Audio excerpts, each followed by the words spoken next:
Ya, pada sore hari ini kita akan belajar firman tentang membawa kehidupan bukan kematian. Ya, jadi kata Tuhan bahwa kamu akan menerima kuasa kalau Roh Kudus turun ke atas kamu. Kamu akan menjadi saksiku di Yerusalem, Yudea, Samaria, sampai ke ujung bumi. Jadi panggilan untuk setiap kita adalah untuk menjadi saksi-saksinya Tuhan. Dan kalau mau menjadi saksi-saksinya Tuhan, ada hal dulu yang harus ya saudara-saudaraku kita alami di dalam kehidupan kita, supaya kesaksian kita itu menjadi kesaksian yang benar-benar juga hidup di dalam diri orang lain. Ya, apa yang hidup di dalam kita juga akan hidup di dalam orang lain. Ya, mungkin kita melihat teladan daripada Yesus Kristus, saudaraku, dia adalah Allah ya yang menjadi manusia dan dikatakan bahwa dia 100% manusia. Dia lahir ya dari seorang perempuan, walaupun bukan berdasarkan hubungan jasmani ya, tetapi berdasarkan daripada Roh Kudus. Dia bertumbuh menjadi seorang anak sama seperti anak-anak yang lain ya, tetapi dikatakan dalam Alkitab itu ya bahwa dia berbeda dalam artian ya, ketika dia berkata-kata, ketika dia bersoal jawab katanya ya, dengan waktu dia berumur 12 tahun. 12 tahun berarti sekitar kelas 6 SD. Kelas 6 SD ya. Kalau anak-anak di sini kelas 6 SD itu masih apa ya? Masih main yang benar-benar anak-anak ya saudara-saudaraku. Tapi Yesus katanya pada umur 12 tahun ya, waktu anak-anak yang lain mungkin pergi bermain karena mereka berkumpul di Yerusalem. Ada suatu perayaan ya, semua orang menuju ke Yerusalem termasuk orang-orang tua yang membawa anak-anaknya. Nah, Yesus sendiri ya bukannya bermain dengan yang lain, dia masuk ke bait suci dan dia mulai bersoal jawab dengan imam-imam. Dan orang heran, imam-imam heran, siapakah anak ini? Anak siapakah dia ini? Ya, kenapa dia berkata-kata dengan berbeda? Kenapa dia begitu paham, begitu fasih dengan Taurat? Ya, seperti itu saudara-saudaraku. Kemudian juga dia menjadi seorang anak juga yang benar-benar yang menundukkan dirinya kepada orang tuanya. Jadi ketika dikatakan dia dicari ya, dan ditemukan 3 hari kemudian dia ada, berarti 3 hari 3 malam dia bersoal jawab ya dengan imam-imam besar itu ya saudaraku. Dan dia dikatakan menaati orang tuanya. Waktu orang tuanya, kamu kemana? Dia bilang, aku harus di sini, di rumah bapakku. Katanya ya, tapi waktu orang tuanya bilang pulang, dia pulang. Dia mengikuti, dia tunduk kepada otoritas. Ya kan, dia tunduk kepada otoritasnya selama 30 tahun sampai dia cukup dewasa untuk mulai berdiri dan melangkah untuk bertugas, saudaraku. Dan untuk mulai bertugas juga, dia harus katanya ya menaati firman, dia datang kepada Yohanes untuk dibaptis. Yohanes terkejut karena Yohanes mengenal siapa dia. Yohanes dilahirkan ke dunia ya untuk membuka jalan. Ada firman ya, di padang gurun, Yesaya mengatakan ada suara berseru-seru di padang gurun, luruskanlah jalan bagi Tuhan. Ya, sebelum Yesus dilahirkan, ya, Yohanes dilahirkan dulu untuk mulai mengajak orang bertobat, mempersiapkan. Ya, ayo bertobatlah, kerajaan Allah sudah dekat, bertobatlah. Dan banyak orang datang kepada Yohanes untuk dibaptis. Dibaptis artinya apa? Yang mereka melepaskan kehidupan yang lama dan mulai bangkit mempunyai hidup yang baru. Ya, waktu itu dia membuka jalan, dan ketika Yesus datang kepadanya dia terkejut. Loh, aku tidak layak katanya. Membuka tali kasut pun aku tidak layak. Tetapi apa kata Tuhan? Baiklah kita menggenapkan apa yang tertulis di dalam Alkitab. Apa yang kita tarik daripada teladan yang Yesus berikan ini, saudara-saudaraku yang dikasih oleh Tuhan, dia tidak pernah mau ya keluar daripada konteks firman Tuhan, padahal dia sendiri adalah Allah. Ya, dia taati itu. Sekalipun dia tidak berdosa, ya, dia dibaptis seperti orang yang berdosa, kemudian ditarik ya, dan siap untuk bertugas. Kemudian dia mengalami juga yang namanya pengurapan daripada Roh Kudus.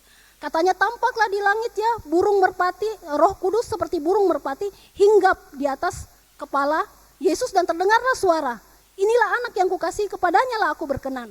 Kemudian setelah proses itu saudara, dia belum bertugas, dia masih harus dibawa dulu ke padang gurun selama 40 hari untuk mengalami yang namanya pencobaan.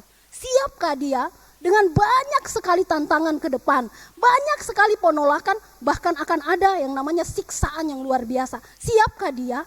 Ya, dia harus mengalami dulu yang namanya pembentukan di padang gurun. Dan untuk bisa menang dia berpuasa. Selama masa itu 40 hari katanya dia tidak makan. Ya, tapi ada yang mengatakan dia minum tapi tidak makan. Tapi pokoknya dalam Alkitab ini dikatakan 40 hari dia tidak makan. Setelah 40 hari dia mulai lapar, ya, dan mulai datanglah pencobaan. Kita sudah tahu ya, keinginan daging, keinginan mata, keangkuhan hidup. Apa yang sekarang sedang begitu semarak di dunia ditawarkan kepada orang-orang dunia ini, diujikanlah kepada Yesus ya, saudara-saudaraku, dan dia menang. Sehingga dia siap untuk bertugas. Saudara-saudaraku, ya, dan tugas dia juga jelas ya, tidak menganan, tidak mengiri, ya, dia fokus apa itu saudara-saudaraku, penginjilan. Dari desa ke desa, dari kota ke kota, dia memberitakan kerajaan Allah, dia menyembuhkan, dia membangkitkan orang mati, dia membuat orang buta melihat, orang lumpuh berjalan, dia mengalami yang namanya mujizat saudaraku. Dan dikatakan kesaksian dalam Alkitab mengatakan dia berbicara tidak seperti ahli-ahli Taurat. Ahli-ahli Taurat namanya juga ahli. Pasti titik komanya hafal.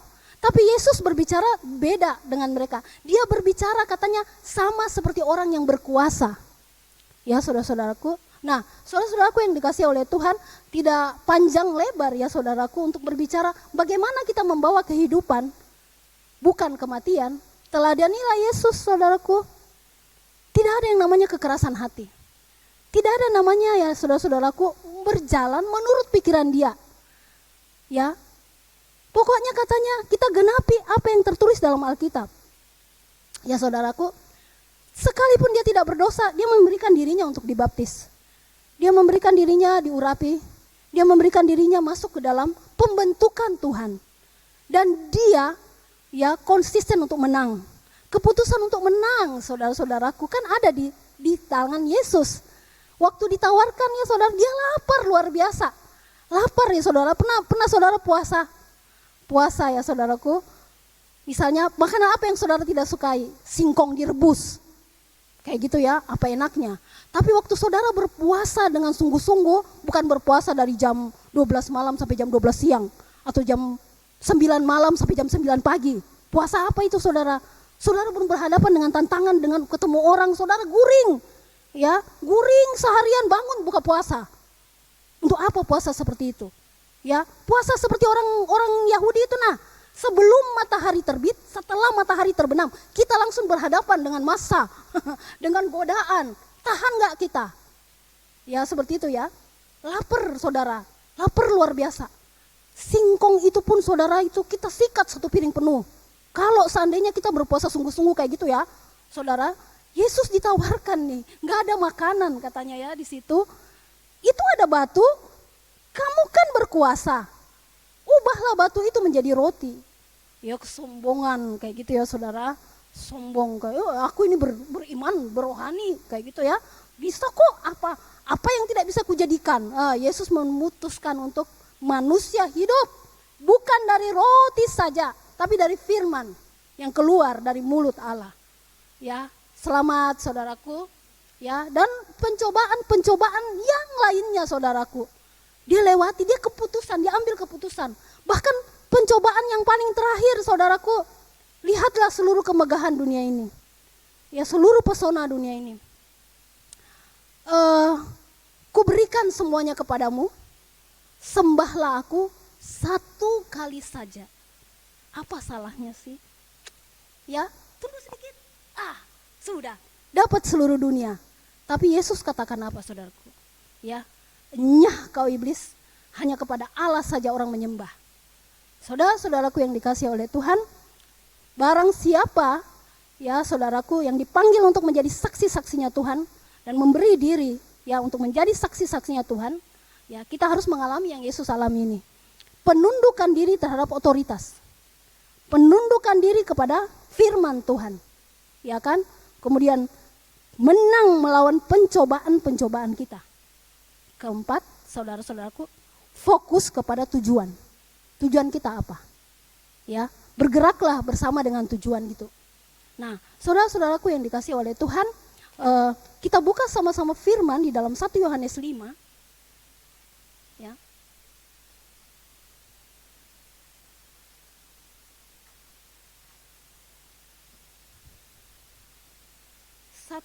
Satu Yohanes 5 ayat ke-12 dan 13, saudaraku. Ayat ke-12, barang siapa memiliki anak, ia memiliki hidup. Barang siapa tidak memiliki anak, ia tidak memiliki hidup. Semuanya itu kutuliskan kepadamu supaya kamu percaya kepada nama anak Allah, tahu bahwa kamu memiliki hidup yang kekal. Ya, saudaraku, ya. Jadi, bagaimanakah kita memberikan hidup kepada keluarga kita, memberikan hidup kepada teman-teman kita, kepada orang-orang yang dekat dalam hati kita, ketika Yesus sendiri tidak hidup di dalam kita? Kita katakan kita Kristen, kita katakan bahwa aku Kristen dari lahir, dari kecil, dan aku tidak pernah ya sama sekali ya keluar daripada ajaran-ajaran Kristus. Saudara, saya mau memberitahu suatu perkara ya saudaraku, bagaimana itu hidup saudaraku. Saya bersyukur ya, saya bersyukurlah saudaraku, saya pernah mengalami proses seperti ini. Saya hidup tidak seperti teman-teman saya yang lain ya saudaraku, yang mungkin minta maaf ya, menjalani hidup tuh seperti orang yang lainnya, berpacaran kayak gitu ya saudaraku, kesana kemari hang out kayak gitu saudara. Saya puji Tuhan benar waktu itu ya saudaraku, hidup di gereja. Dari saya kecil sampai saya datang ke tempat ini, saya orang gereja.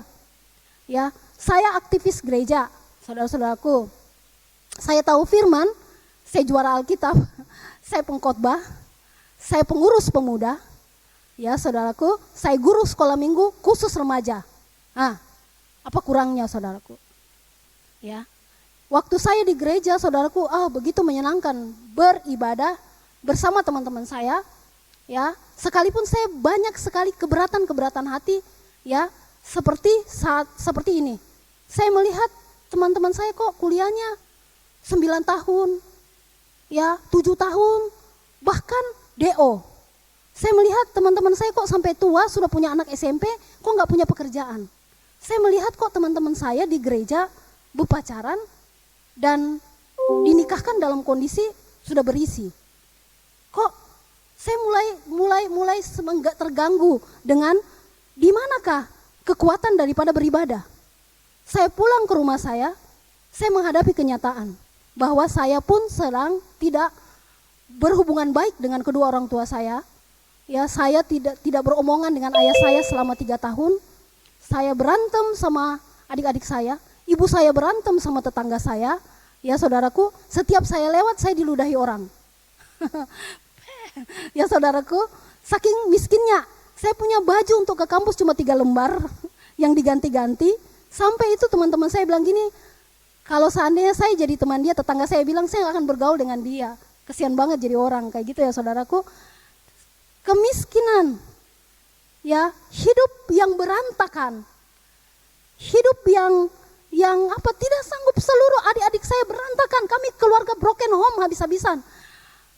Di mana firman? Di mana ini? Yang saya khotbahkan saudara, yang saya hidup di gereja saudara. Yesus yang saya tidak pernah sama sekali menyembah Allah yang lain, Yesuslah Tuhan saya.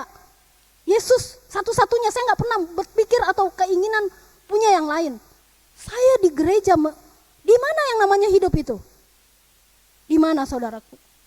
Sampai saya pada titik putus asa dan tidak tahu harus bagaimana. Tapi Tuhan itu luar biasa. Tuhan begini, dia mendengar katanya ya, isi hati kita. Dia mengetahui kerinduan kita. Di gereja saya sendiri saya dilahir barukan oleh seorang yang baru datang. Saya dimuridkan di gereja saya sendiri. Oleh orang yang baru saja datang ke gereja saya. Dan disitulah saudara saya mengalami yang namanya melihat dengan jelas. Ya, saya mengalami transformasi luar biasa.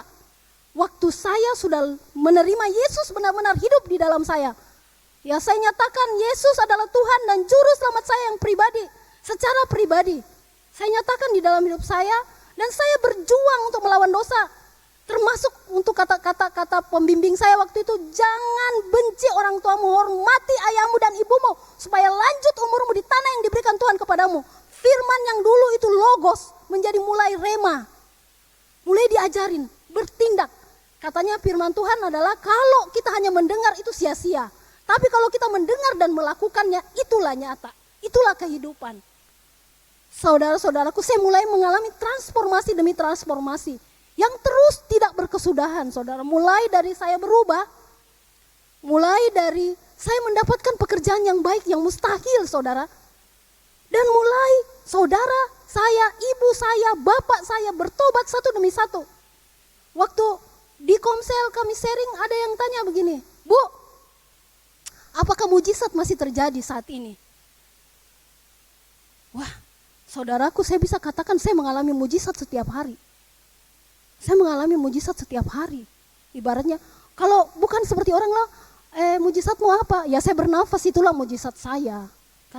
Kata saudara sepupu saya, kita bernapas, itulah mujizat. Lo kambing juga bernapas piye? Kayak gitu nah ibaratnya lo. Kalau hanya sekedar bernapas, jernya, kamu tidak bersyukur.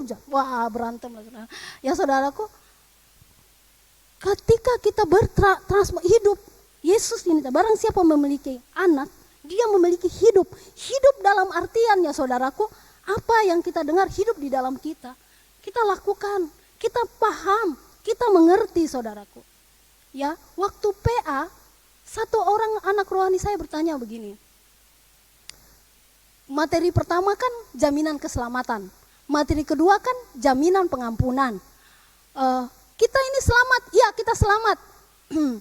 Kalau begitu begini, dosa apakah yang masih bisa ditolerir sama Tuhan sehingga kita masuk ke surga? Kita kan masih manusia dan selalu berbuat dosa. Dosa apa kira-kira yang masih ditolerir sehingga kita masuk surga? Saya katakan begini, tak ada satu dosa pun yang ditolerir. Siapa berdosa masuk neraka. Ya, sekalipun dosamu itu dosa orang bilang dosa putih. Dosa putih itu apa? Berbohong demi kebaikan. Kayak gitu, itu pun juga kita masuk neraka. Hah? Terus bagaimana kita masuk surga? Ya, kalau karena kita kan pasti orang berdosa. Oh tidak saudaraku yang dikasih oleh Tuhan.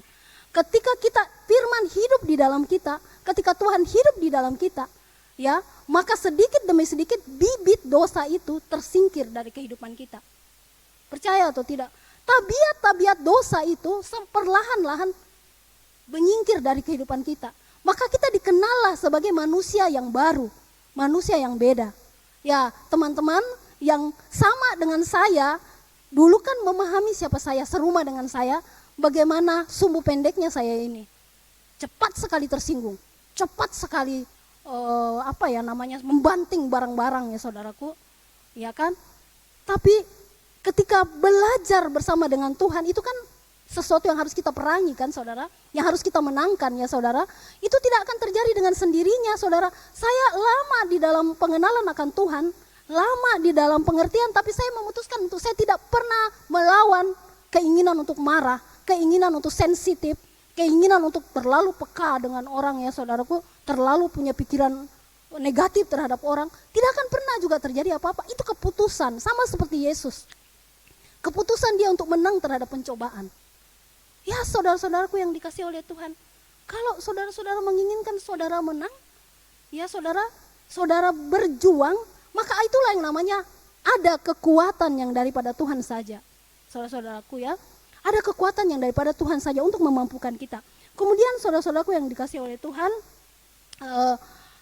saudara-saudaraku, kita lihat Yohanes 4. Kita buka firman-Nya, Yohanes 4. ayat 13 sampai 14 ya. Dikatakan, jawab Yesus kepadanya, barang siapa minum air ini ia akan haus lagi. Tetapi barang siapa minum air yang akan kuberikan kepadanya, ia tidak akan haus untuk selama-lamanya. Sebaliknya, air yang akan kuberikan kepadanya akan menjadi mata air di dalam dirinya yang terus-menerus memancar sampai kepada hidup yang kekal.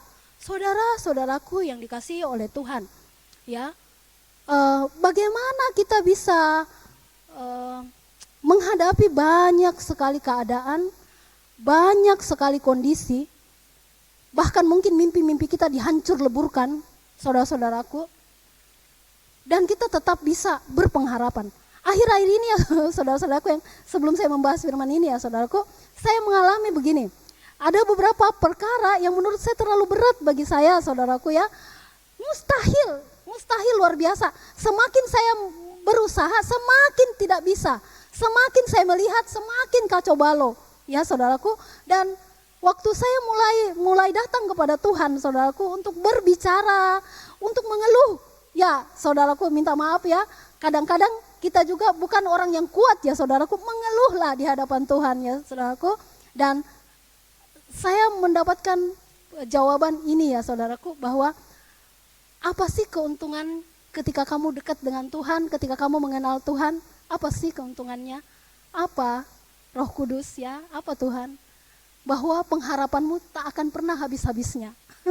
Ya saudaraku ya, sebab Dia hidup, ada hari esok. Sebab Dia hidup, ku tak gentar, ya kan? Sebab ku tahu Dia pegang hari esok, ya kan? Kita memang putus asa saudara-saudaraku ya, tapi kita nggak pernah nyerah, bener nggak saudara-saudaraku? Kita bingung saudaraku, ini mau bagaimana? Kita pernah nggak dugem aja nggak ada harapan, pergi dugem aja kita. Pergi saja kita melakukan apa yang bikin kita senang, melupakan ini persoalan. Kita pergi senang-senang saja, olahraga atau apakah yang bikin kita senang, masak-masak, makan-makan. Kayak gitu saudara. Enggak kan saudara? Kita punya sesuatu yang aneh gitu ya. Kita pasti selalu punya pengharapan. Sebentar kita dituduh atau diintimidasi saudara, sekejap saudara kita datang kepada Tuhan, kita bersemangat lagi. Dan benar saudaraku, kita melihat perubahan. Ini yang dikatakan tadi. Barang siapa minum air yang lain bisa masukan dari dunia, kata-kata hikmat dari dunia. Di TikTok banyak tuh saudara ya. Ayo ini yang ini sumber katanya. Di dalam Yesaya dikatakan ada sumber yang bocor. Sumber yang selalu bocor. Tapi dikatakan di sini, siapa minum air ini, ya kan, dia tidak pernah haus lagi. Bukan hanya tidak pernah haus lagi saudara, dari dalam hatinya akan memancar air ya, kehidupan terus menerus sampai kepada hidup yang kekal, tak pernah berhenti. Hikmat, harapan, kekuatan, semangat, ya kemampuan untuk melakukan perkara-perkara yang besar takkan pernah berhenti saudaraku. Kalau itu ada di dalam kita, ya saudaraku, saya menghadapi persoalan ya saudaraku yang menurut saya, aduh Tuhan, saya memang di kampus saudara khusus ya saudara menghadapi anak-anak bermasalah. Ya saudaraku, lalu suatu hari saudaraku, bukan anak saya yang bermasalah, anak orang, ya mereka bermasalah. Kayak hilang 2 tahun sudah dikeluarkan dari sistem saudaraku, sudah hilang, sudah dianggap hilang sama ULM, tidak ada lagi namanya. Orang tuanya baru tahu, saudara, datanglah orang tuanya ya ke kampus untuk minta tolong, dia masih ada harapan, masih ada 1 semester, tolong masukkan anak saya ke sistem. Dia harus membayar 2,5 tahun dia hilang, dia harus membayar 5 lagi untuk dia masuk saudara, karena memang dia sudah tinggal tugas akhir, IPK-nya hampir 3, dia bagus, pinter. Tapi dia hilang saudaraku. Saya melihat proses, saya mengamati dari jauh. Lalu tiba-tiba suatu hari saudaraku, saya menemukan di meja tata usaha saya, bahwa dia mengundurkan diri. Setelah dimasukkan ke sistem, setelah dia berkoordinasi dengan pembimbingnya, setelah dia berkoordinasi dengan tugas akhir dia, pembimbing tugas akhir dia, tiba-tiba dia mengundurkan diri. Semua tanda tangan, ketua promsu dia tanda tangan, pembimbing dia tanda tangan, ketua perwalian dia tanda tangan, orang tua dia tanda tangan. Saya kaget, loh apa gunanya?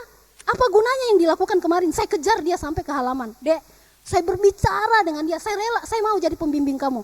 Saya bisa jadi pembimbing kamu, jangan menyerah. Masih ada 1 semester, tidak ada harapan lagi. Kata orang gak ada harapan lagi. Kenapa bilang gak ada harapan? Si A, si B selalu ada harapan. Ayo dek, ayo. Kayak gitu ya. Akhirnya saudaraku dia mau mengambil kembali surat, membatalkan surat pengunduran diri dia. Waktu teman-teman saya tahu, teman-teman saya mulai mendatangi saya. Kamu gak tahu siapa dia, ya ampun kamu menyusahkan dirimu sendiri. Bahkan Prodi saya langsung membawa saya ke ruangannya bilang begini. Kamu membuat dirimu dicabik-cabik orang, tahu enggak? Ini orang bermasalah luar biasa. Biar aja saya dicabik-cabik. Ya, karena saya ini GR ya saudaraku, selama ini kan saya mampu-mampu aja saudaraku. Akhirnya dirapatkan ulang, dipanggil seluruh pembimbingnya apa semua. Dan akhirnya diberikanlah saya sebagai pembimbing 1 dan 1 teman saya menjadi pembimbing 2. Ya saudaraku, anak itu datang sekali, datang 2 kali, lalu hilang selama-lamanya. Dihubungi, di WA nggak dijawab, di telepon nggak dijawab, tidak ada lagi temannya yang mengenal dia, tidak ada komunikasi, orang tuanya juga tidak punya nomor. Sementara dia DO bulan 6 ini. Saudaraku, saya berusaha berdoa Tuhan, dan setiap rapat prodi saya dibantai sama teman-teman saya, kan sudah dibilang kan, dan itu terus menerus tiap rapat. Saya paling takut saudara kalau rapat ya, aduh rapat lagi nih, abislah aku dibantai. Memang sudah dibilang, memang keras kepala, memang tidak mau dengar. Kayak gitu, orang sudah bilang gini. Akhirnya rapat terakhir saudara bulan 5. Karena bulan 6 kan DO. Dia hilang. Januari, Februari, Maret, April, Mei hilang semua saudaraku. Dan rapat terakhir hari Jumat. Ya waktu itu bulan Mei. Saudaraku, saya sudah siapkan diri saya juga. Ya seperti biasa saudara kalau rapat ya. Tapi sejak saya punya dia, ya saya nggak pernah lagi di kantor itu menjadi orang yang membantah atau orang yang berantem. Saya berdiam, ya memang akhirnya saya merendahkan diri habis-habisan. Ya saudaraku, tidak pernah lagi saya berbantah-bantah dengan teman saya. Apapun permasalahannya, diam aja saya. Karena permasalahan itu saudaraku. Rapat hari Jumat, Kamis siang tiba-tiba masuk WA dari ibunya. Ibu, maaf saya orang tuanya si Anu, apa kabar anak saya? Langsung saya hubungi ibunya. Anak ibu hilang Bu Ai, 1 bulan lagi DO Bu. Apa yang harus saya perbuat? Datang ke sini. Masih ada harapan ke 1 bulan itu, masih ada harapan. Asal Pian datang ke sini, Pian begana di Banjarbaru 1 bulan mengawani dia. Senin orang tua, rapat besoknya saudara, bagaimana kata teman saya pembantaian terakhir? Oh tenang, ada kabar baik, orang tuanya mau datang. Ya saudaraku, Senin orang tuanya datang saudaraku. Selama proses 1 bulan saudaraku, saya benar-benar habis-habisan. Anak ini gak bisa saudara, dihubungi, gak bisa taat, gak bisa dihubungi, gak dijawab dan sebagainya saudara. Saya benar-benar terkuras energi saya habis-habisan. Tapi saudaraku, yang ingin saya katakan begini saja. Di dalam Tuhan ada harapan. Orang di sana tidak tahu kalau harapan itu ada. Kenapa yang hidup di dalam kita tidak transferkan ke orang. Saudaraku, kita berjuang sekalipun kita habis-habisan menderita batin saudaraku. Dan saudaraku yang dikasih oleh Tuhan, minggu lalu dia masuk masa pra. Artinya proposal dia sudah disetujui. Dia mulai akan menghadap pembimbing dia, penguji dia saudara, untuk dilihat kelayakan, ya untuk dia terus ke seminar kah atau ada perubahan lagi. Ya itu saudara-saudaraku, itu yang saya bilang, dalam Tuhan selalu ada harapan, tak berkesudahan, selalu memancar, bukan hanya hari ini, bukan besok, bukan tahun depan, sampai kepada kehidupan yang kekal saudara. Harapan itu tidak pernah hilang di dalam diri kita. Jadi jangan saudara merasa rugi mengenal Tuhan lebih jauh lagi. Hanya mau di persekitaran, hanya mau beribadah tanpa mengalami yang namanya kekuatan beribadah. Saudara-saudaraku ya, kekuatan beribadah, sesuatu yang hidup di dalam kita akan hidup di dalam orang lain. Supaya kita tidak disusahkan ya saudaraku, kita bisa merubah lingkungan kita. Kita berkuasa terhadap lingkungan kita. Kita berkuasa terhadap keluarga kita. Yang berantakan saudaraku, menjadi keluarga yang benar-benar takut akan Tuhan. 1 orang percaya, seisi rumahnya diselamatkan. Bukan saja perkara mereka masuk surga saudara, perkara perilaku, etika saudaraku, cara pandang, cara bekerja, itu juga diwariskan kepada keluarga kita. Itu yang membuat saya bersemangat saudaraku ya, bahwa tidak akan mati pengetahuan akan Tuhan ini di dalam saya. Ada diwariskan kepada keturunan rohani, diwariskan kepada keturunan jasmani. Sekalipun saya tidak menikah, saya punya ponakan-ponakan. Akan dibawa ke sini nanti, saudaraku, ya. Dan itu dibanding harta yang akan habis, ya. Warisan rohani itu, saudaraku, dari angkatan sampai kepada angkatan. Kalau dia tidak hidup di dalam kita, bagaimana kita wariskan kepada orang lain? Ya, saudaraku yang dikasih oleh Tuhan. Kemudian, saudaraku, kita melihat, saudaraku, Yehezkel 47, kita tidak akan baca karena ayatnya cukup panjang, saudaraku, tapi saya percaya bahwa saudara-saudaraku sudah sering sekali membaca Yehezkel 47 ini, ya. Itu tentang sungai yang keluar dari bait suci, saudaraku. Dikatakan diukurlah 1000 deva, air itu semata kaki. Ya, diukur lagi maju ke depan 1000 deva lagi, ya. Air itu sudah mulai selutut. Diukur 1000 deva lagi, air itu sudah mulai sepinggang. Diukur 1000 deva lagi, air itu sudah sedada. Dan diukur 1000 deva lagi, air itu sudah tidak bisa lagi dilalui karena sudah meluap. Saudaraku yang dikasih oleh Tuhan, perjalanan kerohanian kita seperti itu. Ya. Kita, pengetahuan pertama kita akan Tuhan mungkin hanya sebatas kaki, sebatas mata kaki saja. Ya. Kemudian kalau kita maju, kita nggak mundur, saudaraku, ya. Karena ada orang juga baru sebatas kaki saja sudah mundur dia. Nggak enak, nggak asik. Kayak gitu ya, saudaraku. Kalau kita izinkan 1000 deva lagi ke depan dengan sabar, mulai dia naik. 1000 deva lagi, kita apapun persoalan, apapun kekecewaan, apapun yang tidak sesuai harapan kita izinkan diri kita maju. Jangan kita izinkan diri kita mundur atau stuck. Karena kita tidak akan dapat pengurapan lebih atas lagi. Naik lagi, sedada. Mulai, saudaraku, persoalan mungkin semakin berat, semakin tidak mungkin, semakin membingungkan. Maju saja 1000 deva lagi. Ya, di situ katanya airnya sudah tidak bisa dilalui, meluap. Dan ketika dia meluap, saudara, kita lihat apa yang terjadi. Ya. Lalu diiringi kita lihat, ya. Ya, ayat yang kelima, sekali lagi yang mengukur 1000 hasta, 1000 hasta ya saudara, bukan 1000 deva ya, 1000 hasta ternyata.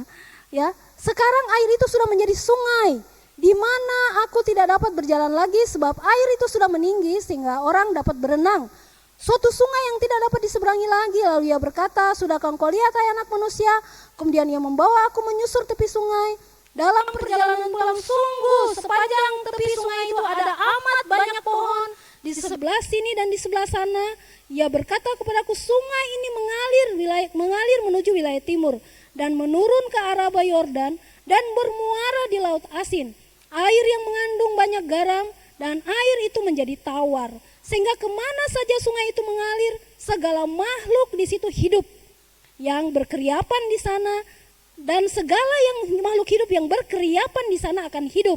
Ikan akan menjadi sangat banyak sebab kemana saja air itu sampai, air laut di situ menjadi tawar dan kemana saja sungai itu mengalir, semua di sana hidup. Maka penangkap ikan penuh sepanjang tepi mulai dari En-Gedi sampai En-Glaim. Darah itu menjadi penjemuran pukat dan di sungai itu ada berjenis-jenis ikan dan sebagainya, saudara. Apa makna daripada ini, saudara? Waktu dia penuh, pengurapan itu penuh, saudaraku, semaraklah kemanapun dia pergi, kemanapun air itu mengalir, saudaraku. Dia membawa rasa, dia membawa perubahan terhadap tempat di mana yang asin katanya ketika dia ada, dia mulai jadi airnya itu tawar, ikan bisa ada di situ, segala makhluk hidup berkeriapan, ramai, orang menangkap ikan, pohon-pohon mulai tumbuh, ya kan saudaraku, daun pohon ini kalau diterusin bisa untuk menyembuhkan obat dan sebagainya. Hanya terjadi kalau kita mengizinkan diri kita maju terus, apapun persoalan saudaraku. Jangan mau hanya sebatas logos saja, tahu firman seperti ahli-ahli Taurat, tapi tidak punya kuasa untuk melakukan banyak perkara. Karena kita tidak mengizinkan diri kita untuk lebih di bawah Tuhan. Kita punya batas-batas terhadap Tuhan. Maaf Tuhan, batas saya sampai di sini aja. Saya nggak bisa terus lagi, ya. Menurut nenek moyang saya itu tidak benar kalau saya terus lagi. Karena ini yang saya ikuti sesuai dengan adat istiadat nenek moyang, sesuai dengan turun-temurun daripada Bapak Gembala, sesuai dengan apa, saudara. Kita batasi Tuhan, kita batasi Roh Kudus.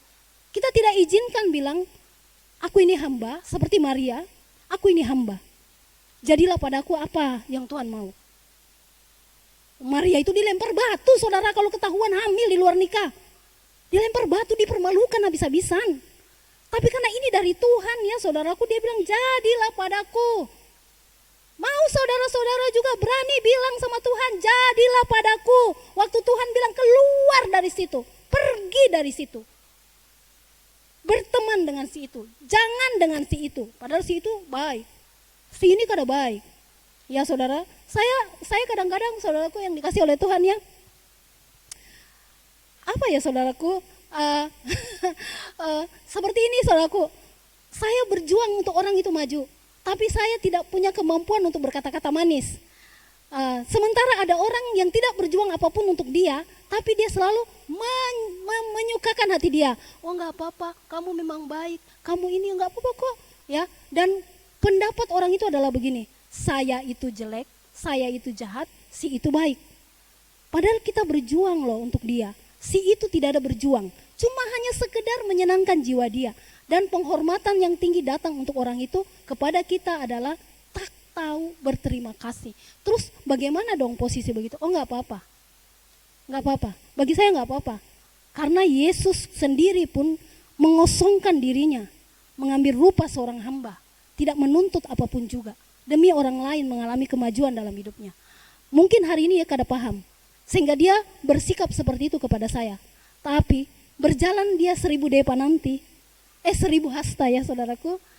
Berjalan, asal saya mendampingi dia untuk terus berjalan 1000 hasta, suatu hari dia paham kok. Kalau saya berhenti pendampingan karena dia tidak punya respek yang baik terhadap saya, berhentilah juga dia. Mari kita positif. Kita jadi orang yang positif terhadap segala sesuatu. Bahwa Tuhan punya waktu, Tuhan punya cara, kita hanya hamba. Ya kan saudara, kita tidak butuh namanya konfirmasi, penghormatan demi penghormatan, puji-pujian, ya kan saudaraku, atau imbalan demi imbalan. Gak usah saudaraku, Tuhan itu saudaraku memenuhi kita. Tuhan tidak pernah katanya memberangus mulut lembu yang sedang membajak. Saya menjadi saksi saudaraku, saksi sesaksi-saksinya. Kalau saya katakan bahwa mujizat datang tiap hari, saya mengalaminya.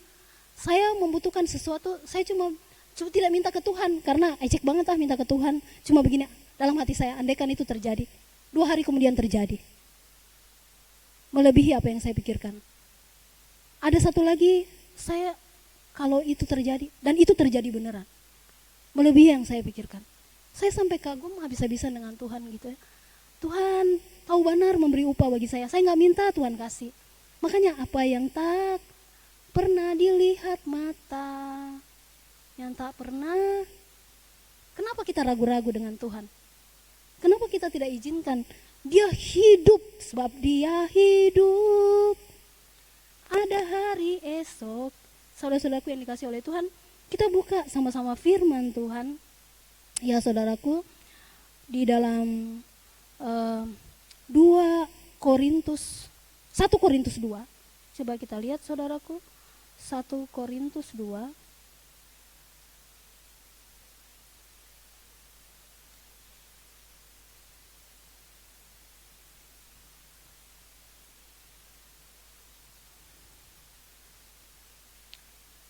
ayat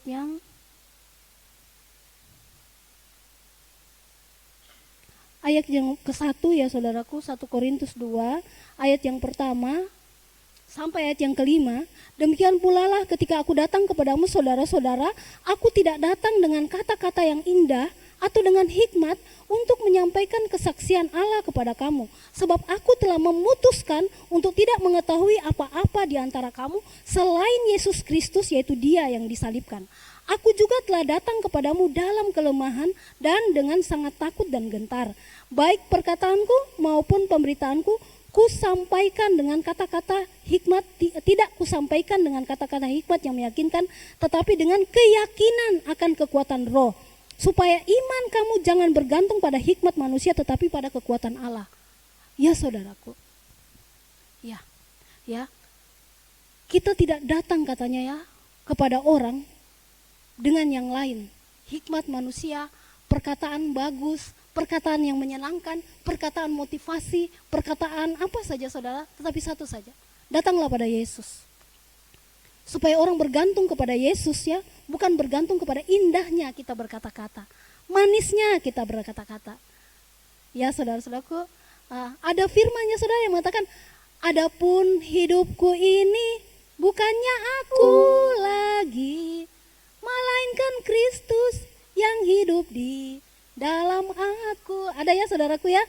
Tetapi hidup yang sekarang aku hidup di dalam tubuh ini, aku hidup di dalam iman kepada anak Allah yang mengasihi aku. Ayatnya ada, saya menyanyikan, membacakannya dalam menyanyi. Ya saudara, hidup kita bukan kita lagi. Hidup kita adalah Yesus yang diam di dalam kita.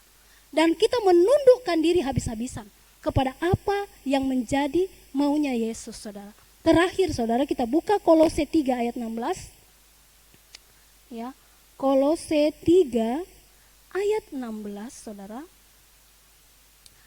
Hendaklah perkataan Kristus diam dengan segala kekayaannya di antara kamu, sehingga kamu dengan segala hikmat mengajar dan menegur seorang akan yang lain, dan sambil menyanyikan mazmur dan puji-pujian dan nyanyian rohani, kamu mengucap syukur kepada Allah di dalam hatimu. Saudaraku, mari kita bersemangat saudaraku.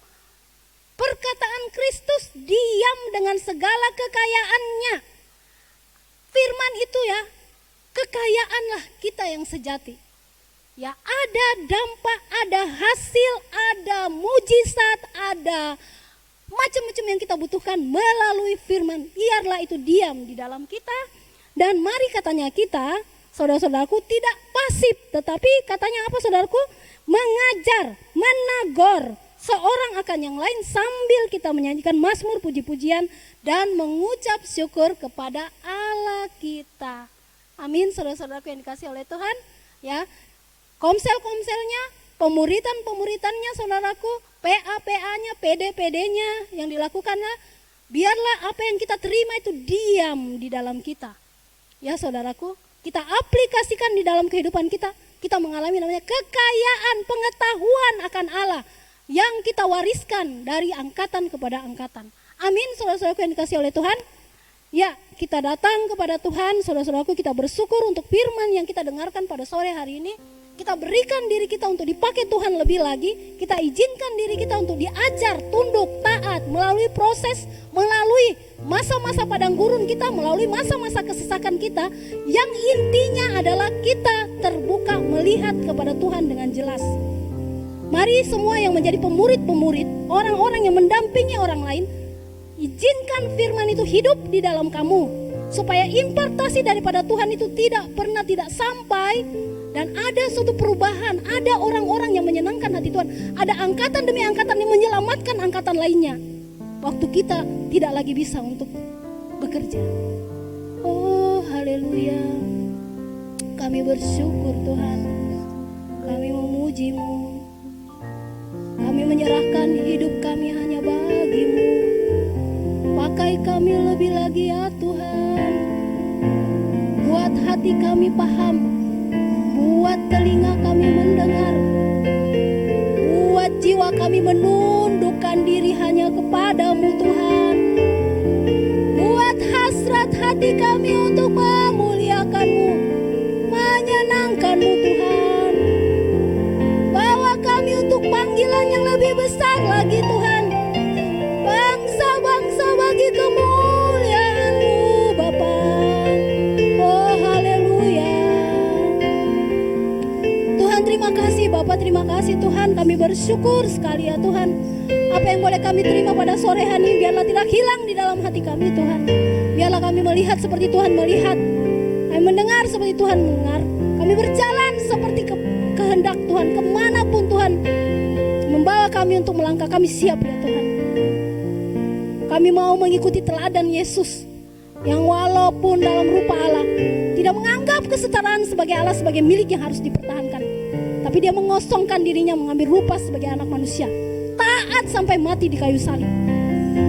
Mari Tuhan, izinkan setiap kami berproses Tuhan, maju terus tidak pernah berhenti sekalipun hal-hal yang tidak kami pahami ada di depan mata Tuhan.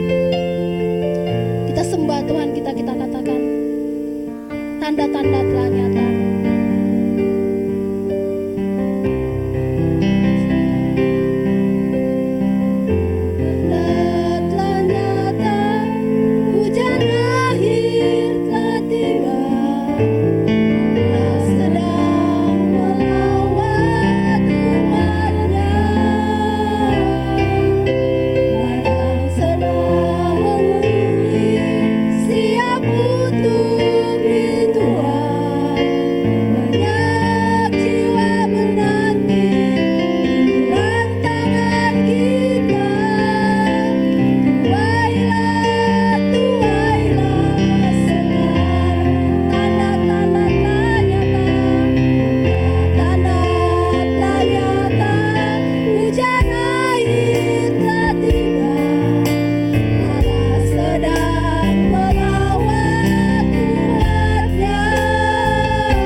Bapa Surgawi, kami sungguh bersyukur kepadamu Tuhan.